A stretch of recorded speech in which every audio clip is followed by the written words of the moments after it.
आगे रुक करते हैं और इस वक्त की बड़ी तस्वीर और बड़ी खबर हम आपको बताते हैं दिल्ली के बीजेपी हेडक्वार्टर से, जहां पर एनडीए की बैठक इस वक्त चल रही है। बैठक में प्रधानमंत्री मोदी मौजूद हैं, अमित शाह मौजूद हैं, साथ ही एनडीए के घटक दलों के कई बड़े नेता मौजूद हैं। इसके बाद एनडीए के नेता रात्रि भोज पर एक साथ जुटेंगे। इस भोज में प्रधानमंत्री नरेंद्र मोदी और बीजेपी अध्यक्ष अमित शाह के भी उपस्थित रहने की उम्मीद है। बैठक में बिहार के मुख्यमंत्री नीतीश कुमार हैं, शिवसेना प्रमुख उद्धव ठाकरे हैं, लोक जनशक्ति पार्टी के नेता रामविलास पासवान के भी हिस्सा लेने की उम्मीद है। यह तस्वीरें देखिए, एक मुलाकात का कार्यक्रम, आभार जताने का तरीका और उसी बहाने यह मुलाकात एनडीए के अलग अलग घटक दलों के नेताओं की। प्रधानमंत्री मोदी खुद इस बैठक में पहुंचे, उनका स्वागत किया भारतीय जनता पार्टी के राष्ट्रीय अध्यक्ष अमित शाह ने। राजनाथ सिंह इस बैठक में मौजूद हैं, नीतीश कुमार पहुंचे हैं, रामविलास पासवान पहुंचे हैं, उद्धव ठाकरे हैं। तस्वीरों में आप देखिए, सामने आपको नितिन गडकरी भी दिखाई दे रहे हैं। कोशिश यह है कि एग्जिट पोल के नतीजों से जो तस्वीर साफ हो रही है, उसके बाद आगे की रणनीति क्या हो सकती है, उस पर मंथन होगा। संजय शर्मा हमारे साथ जुड़ चुके हैं, सीधे उनका रुख करते हैं। संजय, सबसे पहले बताइए इस वक्त चल क्या रहा है?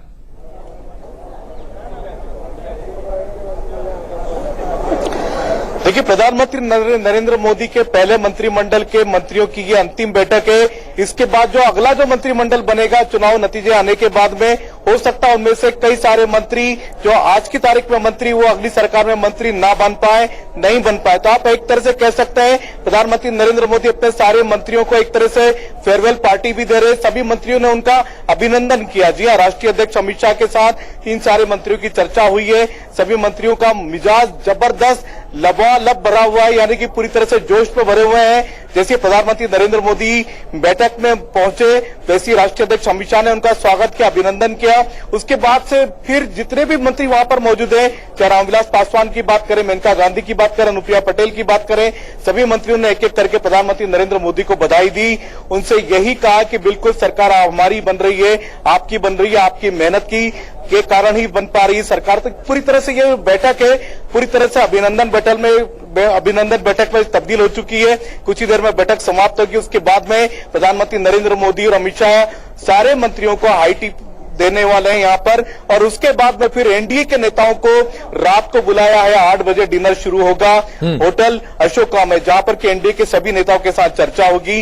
हालांकि जितने भी एनडीए दलों के जो मंत्री हैं, वो सारे के सारे यहां पर बैठक में मौजूद है। चाहे हम रामविलास पासवान की बात करें, चाहे अकाली दल की नेता हरसिमरत कौर की बात करें, तो जो दूसरी पार्टियों के सहयोगी दलों के जो नेता जो मंत्रिमंडल में शामिल है, वो इस बैठक में जरूर शामिल है। लेकिन एनडीए के तमाम नेता, नीतीश कुमार, उद्धव ठाकरे, ये सारे के सारे नेता होटल अशोका में पहुंचेंगे, जहां पर कि राष्ट्रीय अध्यक्ष अमित शाह ने सभी के लिए डिनर का इंतजाम किया है। डिनर के अलावा क्या कुछ तय है संजय, हम ये जानना चाहते हैं, क्योंकि असल तो जानने में इंटरेस्ट इसी बात को लेकर है कि बैठक होगी, क्या बातचीत हो सकती है, इसके बारे में कुछ जानकारी दीजिए।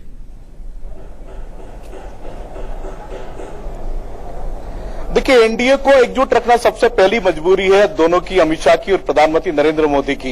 यानी कि एनडीए एकजुट हो। उसके बाद में 23 तारीख को नंबर कितने आएंगे, उस पर कई सारी चीजें निर्भर करेगी। क्या एनडीए में कुछ और दलों को शामिल करने की जरूरत पड़ेगी, तो वो फिर एनडीए के लिए उस तरह के रास्ते, दरवाजे उन्होंने खोल रखे हैं। चाहे हम जगन मोहन रेड्डी की बात करें, चंद्रशेखर राव की बात करें, नवीन पटनायक की बात करें, तो इन सभी को वेटिंग इन एनडीए रखा गया है। लेकिन उसके पहले पूरे के पूरे एनडीए को, तमाम एनडीए के सहयोगी दलों को एकजुट रखने की कवायद है ये, ताकि रिजल्ट के पहले ही एनडीए को एकजुट रखा जाए। उसके बाद अगर जरूरत पड़ी नंबर लेने की, तो फिर बाहर से और भी दलों को इस पे जुटाया जाएगा। यानी कि कुल मिलाकर के सरकार बनाने की तैयारी है और अपने सबसे पहले फिलहाल अपना घर ठीक रखने की मशक्कत की जा रही है। चलिए ठीक है संजय, हमसे जुड़ने के लिए पूरी बातचीत के लिए आपका बहुत बहुत शुक्रिया। नजर बनाए रखिए।